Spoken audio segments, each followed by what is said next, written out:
Verdaderamente, qué alegría estar en su casa, estar en nuestra casa, porque somos hermanos. ¿Cuántos creen que Dios quiere hacer algo hoy esta noche? Y yo creo que Dios ya está haciendo algo. Desde el momento que empezamos a adorar, a buscarlo, verdaderamente su corazón se alegra. Y me encantaría hoy dar una palabra de milagros, de sanidad, pero Dios me hablaba cuando preparaba este mensaje de comenzar a hablarles un poco de lo que para mí es fundamental en el Evangelio. Los milagros, la unción de sanidad, la profecía, es parte, pero verdaderamente todo apunta a una persona, Cristo. Ahora, Cristo verdaderamente, Él está interesado en sanar gente, en liberar personas, en cambiar y transformar vidas de personas. Quiero comenzar hablando un poco sobre nuestro caminar con Jesús. Tengo unos minutos, porque si no yo me cuelgo. Y, verdad, no sé si alguien me puede ayudar. Verdaderamente, cuando comencé a conocer a Dios, yo tenía 11 años. Nosotros llegamos cuando teníamos 1 año a los caminos de Dios. Pero mis papás servían a Dios con todo el corazón. Me acuerdo que teníamos 2 semanas en el Evangelio y yo siempre lo digo, el primer predicador que yo admiré fue mi papá.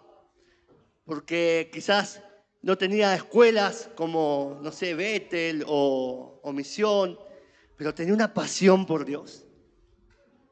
Y era de la escuela OA, Biblia, oración y ayuno. Y ¿saben? Comenzó a encenderse una pasión por conocer a alguien que yo no veía físicamente, pero tampoco escuchaba. Y pasaron 10 años viendo a mi papá servir.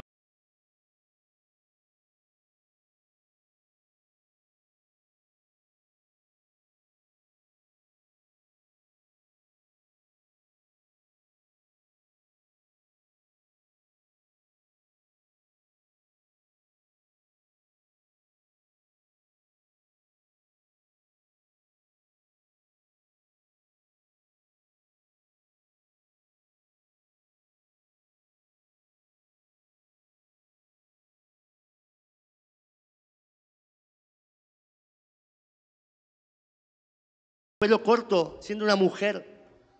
Se acostaba y la cama se levantaba y estaba lleno de granos, como escamas. Y me acuerdo ella pedirle a Dios, Señor, como vos me limpiaste por adentro, limpiame por afuera. Hoy es una mujer hermosa, con su piel toda limpia. ¿Y saben?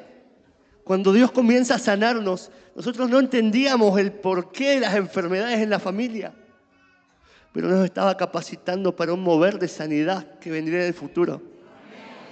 Ahora, no te quejes de la prueba o de la circunstancia, porque eso te da autoridad para después poder orar por enfermos. Cuando me toca ver a una persona que se sana, le digo, ahora anda y orá por cualquiera. Ahora orá por pies que se sanen. Ahora orá por, no sé, pies que se hagan más grandes. Ahora orá por celiaquía que se vaya. ¿Y saben por qué? Porque es Cristo. Y hace un tiempo estaba en Cipolletti. Yo soy nauquino, pero estaba en la ciudad de Cipolletti, en Río Negro. Estaba predicando un amigo y Dios me habla. Y me habla de algunas cosas puntuales, pero yo no entendía por qué mucha gente se había alejado de mí. En un momento, un grupo de amigos que tenía, yo sentí que se habían alejado. Y comencé a sentirme que me estaba quedando como verdaderamente solo, físicamente. Aunque sí tenía a mi novia, que es una mujer de fierro, y es la mujer más hermosa del mundo. Y mi futura señora, porque estamos a un mes de casarnos.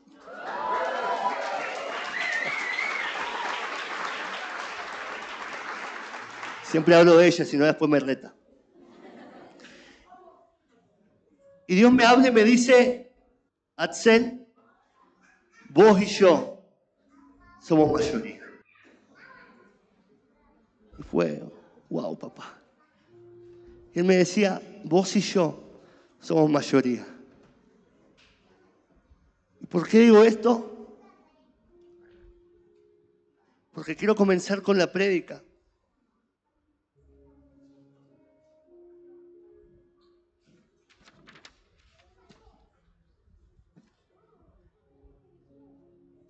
Y esta prédica la titulé Cristo.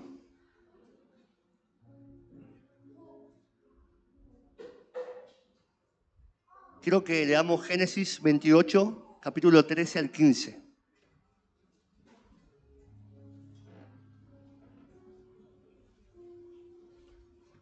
Cuando Dios me habla y me dice, vos y yo somos mayoría, yo no imaginaba todo lo que venía.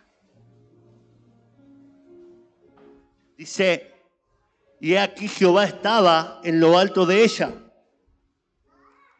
el cual dijo, yo soy Jehová, el Dios de Abraham, tu padre, y el Dios de Isaac. La tierra en que estás acostado te la daré a ti y a tu descendencia. Será tu descendencia como el polvo de la tierra y te extenderás al occidente, al oriente, al norte, al sur, y todas las familias de la tierra serán en ti y en tu simiente.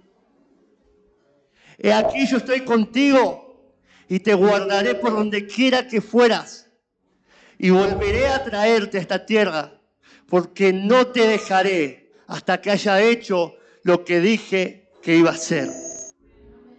Y me gusta otra versión cuando dice, porque no te dejaré hasta que haya hecho lo que dije que iba a hacer contigo.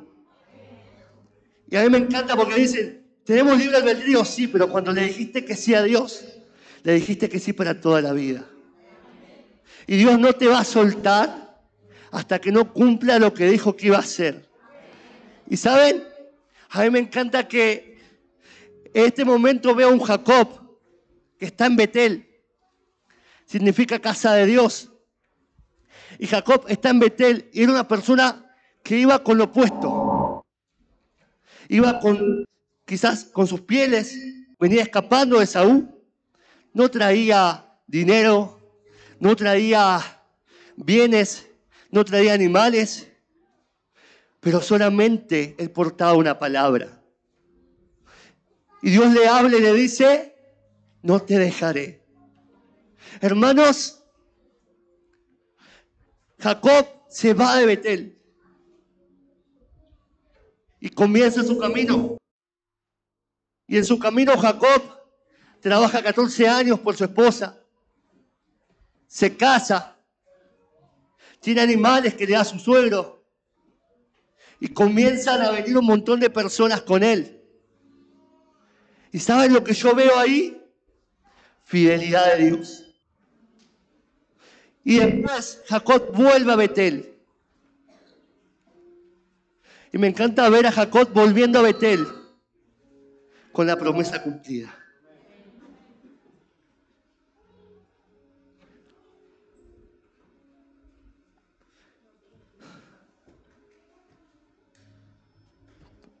¿Y saben? Cuando Dios cumple su promesa, Dios le muestra a Jacob un Dios que podía darle mucho. Un Dios que lo había bendecido económicamente. Un Dios que lo había bendecido con una semiente hermosa, con esposas, porque tuvo dos. Antes se podía, hoy no. Sí, por la duda, porque algunos hermanos, amén, le recibo la palabra. No. Si fuera bueno tener suegra, Dios tendría una. Así que imagínense que tener dos, peor.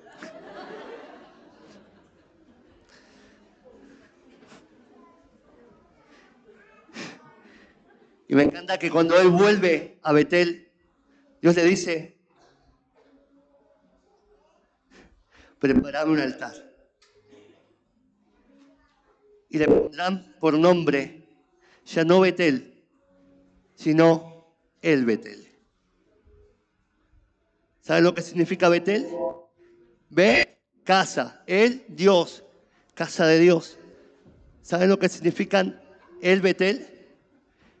El Dios de la casa de Dios. Y yo cuando comencé a conocer a Dios, tengo un recuerdo que tenía 11 años y yo oraba, pero oraba sin saber. No había tenido un encuentro con Dios. Mis papás oraban y yo les copiaba la oración. Mi mamá oraba y cuando me gustaba la oración de alguien se la copiaba. ¿Por qué? Porque no había tenido un encuentro con Jesús. Entonces yo veía, ¿cómo es tu nombre?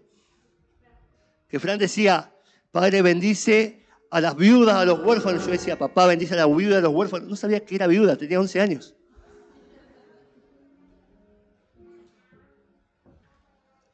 Y me acuerdo ir a un congreso. ¿Y cuántos saben que Dios es fiel con sus generaciones?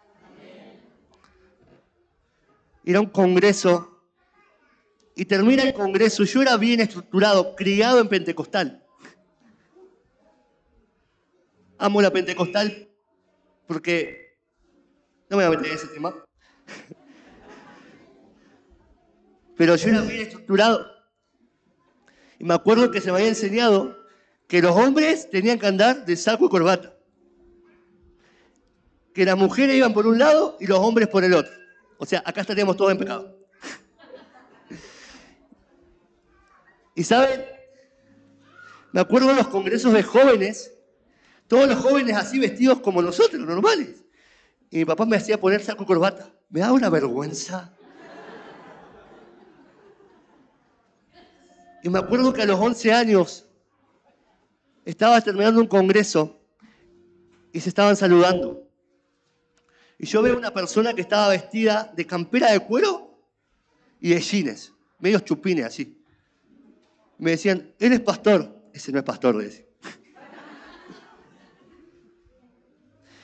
Y me acuerdo que me acerco a él, lo saludo por educación y me dice, Dios me dice que te diga. Y al que no era pastor me terminó profetizando. Y Dios comenzó a usarlo. Y yo comencé a recibir la palabra, que todo lo que yo le estaba diciendo a Dios en mi intimidad, aún sin saber lo que yo estaba orando, Dios me estaba escuchando.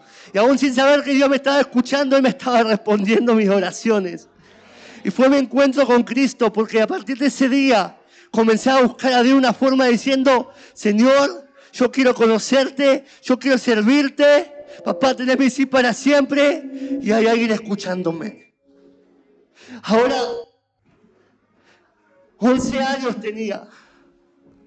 Comencé a buscar a Dios, Dios me empieza a usar de los 11 años.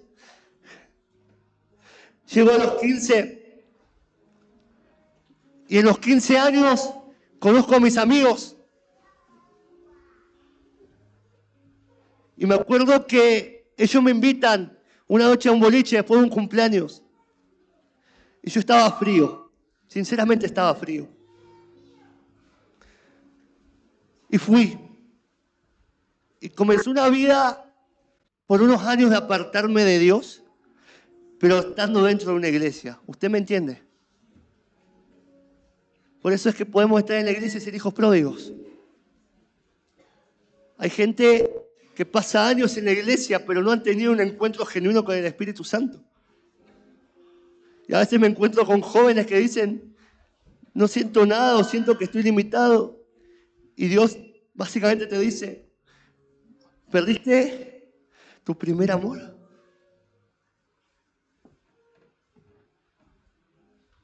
Te limitaste porque dejaste de conocerme. ¿Y saben? Seguí así hasta los 18, 19 años, me mudo a Neuquén, yo vivía con mi familia, paso a vivir solo. Y Dios,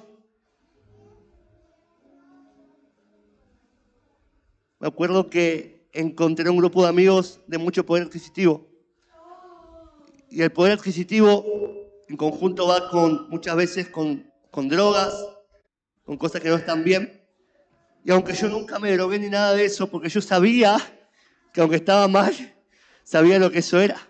Y sabía las consecuencias que eso traía. Entonces, me acuerdo que las juntadas siempre terminaban con ellos drogándose, conmigo ahí al medio. Y recuerdo patente, como si fuera ayer, una noche que salimos a 2 boliches. Y a las 6 de la mañana a mí me agarran muchas ganas de irme a mi casa. Y le digo, me voy. No, esperá, yo te llevo, me decían. No, me voy, me tengo que ir. Me subí a un taxi, me acuerdo que me cobró 200 pesos de esa época, que era un montón. Y llego a mi casa. ¿Y cuántos tienen un Dios que habla? Y el mismo Dios que yo había escuchado a mis 11 años, lo volví a escuchar a mis 18 años. Y él me dijo, ya no con palabras tan tiernas, Axel, o me elegís a mí, o elegís a esto. Y vino tal temor a mi corazón, y no hubo nadie que me ministrara, yo estaba en mi cama. Y era el Espíritu Santo mismo hablándome cara a cara. Y me acuerdo que fue el Señor. Yo no quiero perder tu presencia, papá. Yo no quiero perderte a vos, Cristo. ¿De qué me sirve una vida si vos no estás, papá? Por eso hoy cuando veo un milagro digo, gloria a Dios. Pero yo no me muevo por los milagros que vea, yo me muevo por Cristo. Y sabes, cuando estábamos adorando, te veía. Y algo que el Espíritu me decía, ¿cómo es tu nombre? ¿Tiago? Él tiene hambre, me decía. Él tiene hambre. Y Él sacia tu hambre. Estaba haciendo una temporada de conocer más a Dios en lo íntimo. Y el Dios que te ve en lo íntimo te recompensará en público. Pero no lo harás por lo que Él te dé en el público, sino lo harás solamente por el placer de mi presencia. Dios dice que Él te ha visto en la intimidad buscándolo. Y que aunque la temporada ha sido dura, no has negado su nombre. Por eso vienen diseños, vienen sueños de parte de Dios. Y te veo, en realidad recién te veía, yo le preguntaba a la pastora, ella no me va a dejar mentir. Vos no tocás la guitarra, ¿no? Ok, comienza a practicar. Porque verdaderamente vienen diseños de parte de Dios para tu vida y vas a comenzar a escribir lo que Dios te diga. La música no solamente es la batería, no solamente es tocar un instrumento, sino es pasar lo que el Padre está diciendo a las personas. Te bendigo.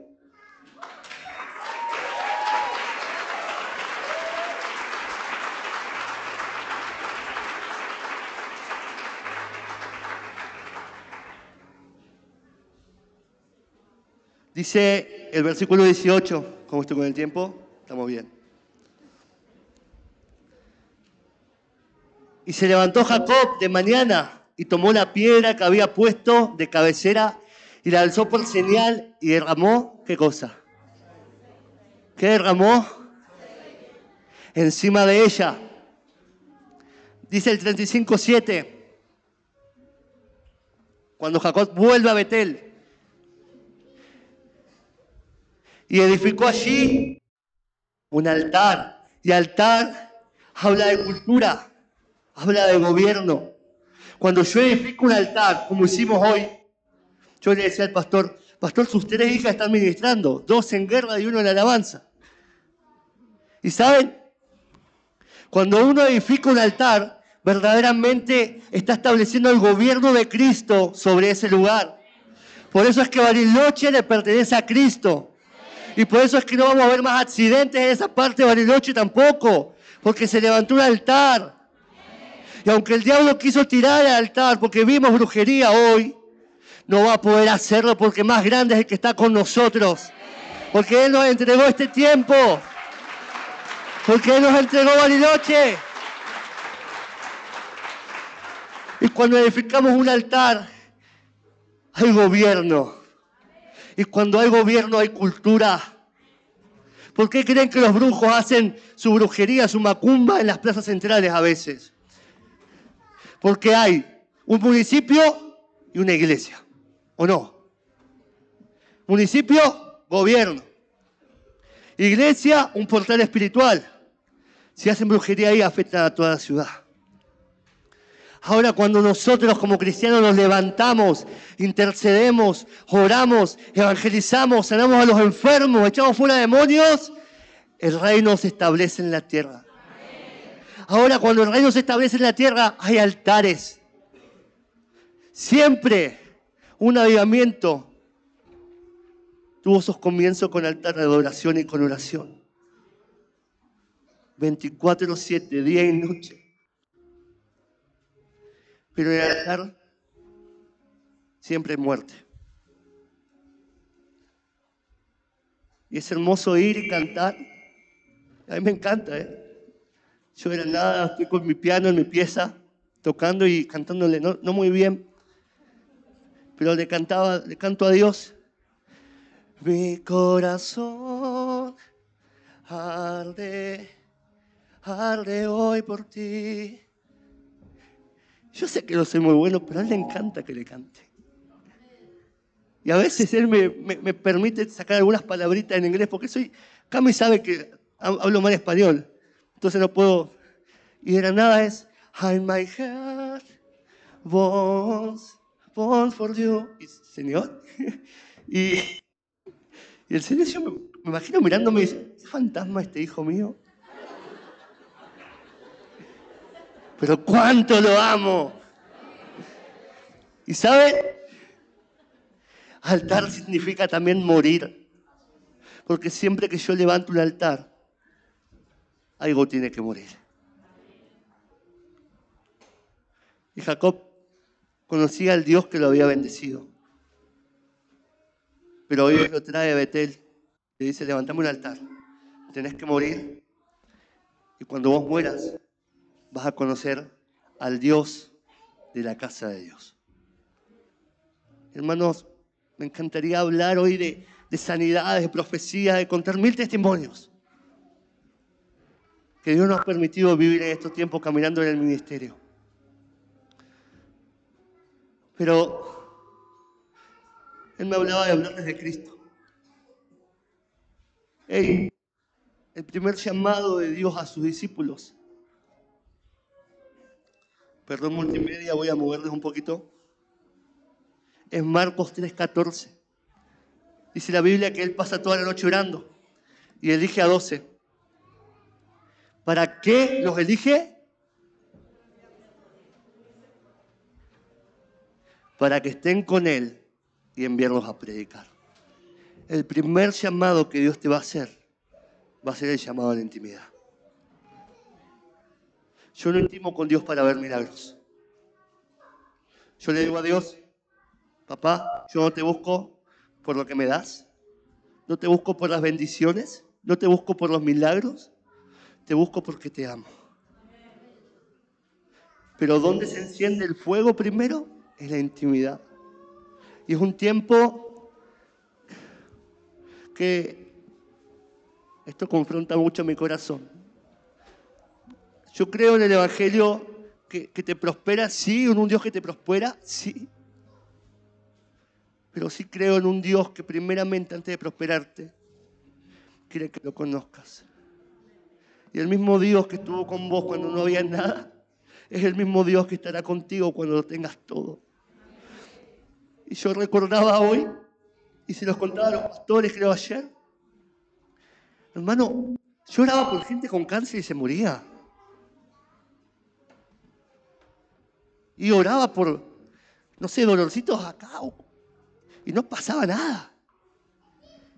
Y empecé a tener hambre y decir, libro de los Hechos, dice esta señal seguirá a los que creen, los evangelios. Libro de los Hechos, Jesús sanaba. Papá, yo veo que la gente sana. ¿Por qué yo no puedo sanar?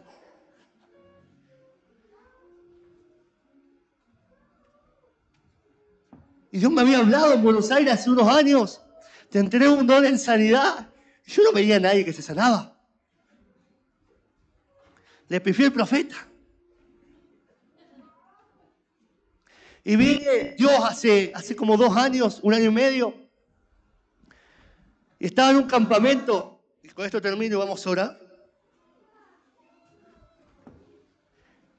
Y él me dice, yo estaba sirviendo en el campamento. Y en medio del servicio había un profeta evangelista predicando. Y él dice, tiene una voz tremenda, ¡Axel! Así, medio anacondia, ¿vieron su voz? ¡Axel! Yo estaba sirviendo. Me dice, vení. Y yo levanto mi mano, que estaba sirviendo, ¿viste? Me dice el Señor que te ha dado un evangelismo sobrenatural porque le has creído. Y yo no veía milagros. La gente se moría cuando le oraba.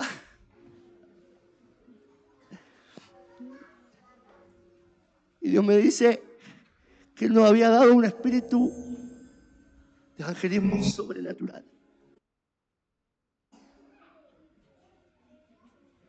Y después me dijo, yo no tenía ni novia, me dijo, y dice el Espíritu Santo, no pasarán 3 años que te vas a casar. Yo, cuando uno dice, ok, fue una buena palabra, pero vamos a pesarla. Ni novia tenía. Y no estaba ni en planes de eso. Y 5 meses después, ¿saben qué pasó? No me puse de novio. Si era lo que pensaban, no. Sí, me puse de novio. Y bueno, acá estamos.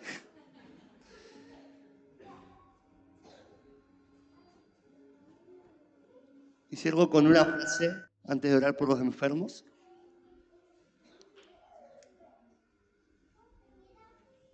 Y la que está en Mateo 7, 22 al 23. Muchos me dirán el día, Señor, Señor, ¿no profetizamos en tu nombre? ¿Y en tu nombre echamos fuera demonios? ¿Y en tu nombre hicimos muchos milagros? Y yo le diré, no los conozco. Apártense de mí, hacedores de maldad. Amados, yo vengo a impartir lo que de gracia Dios me ha dado. Y oro para que puedan recibir la unción de milagros, de sanidad, de profecía. Pero oro para que nunca se hagan adoradores de un don, sino para que siempre se mantengan ardiendo con los ojos puestos en Cristo. Todo comienza en Él, todo termina en Él, todo es por Él y para Él.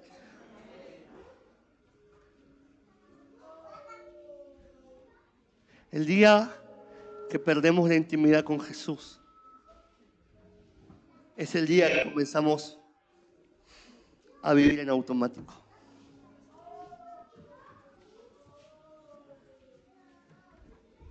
Yo quiero orar y vamos a ministrar sanidad porque sé que hoy Dios quiere sanar personas.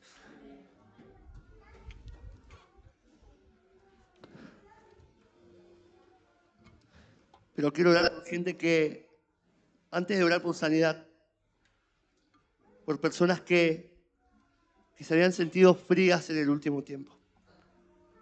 Personas que se habían sentido como que su fuego con Dios había menguado. Y miren, yo sé lo que es esto. A veces cuando somos grandes o cuando estamos en un servicio, en el liderazgo, decimos, no voy a pasar porque no pueden verme así. Pero hoy Dios, que le importe 3 pepinos. Hoy Dios te quiere encender nuevamente. Y vamos a orar por eso. Los invito a pasar, las personas que lo sientan, porque no soy de hacer llamados como obligándolos, pero si el Espíritu Santo te movió las entrañas, pasa a este lugar un segundo. Y vamos a orar después por sanidad, pero siento muy fuerte que tenemos que orar por eso.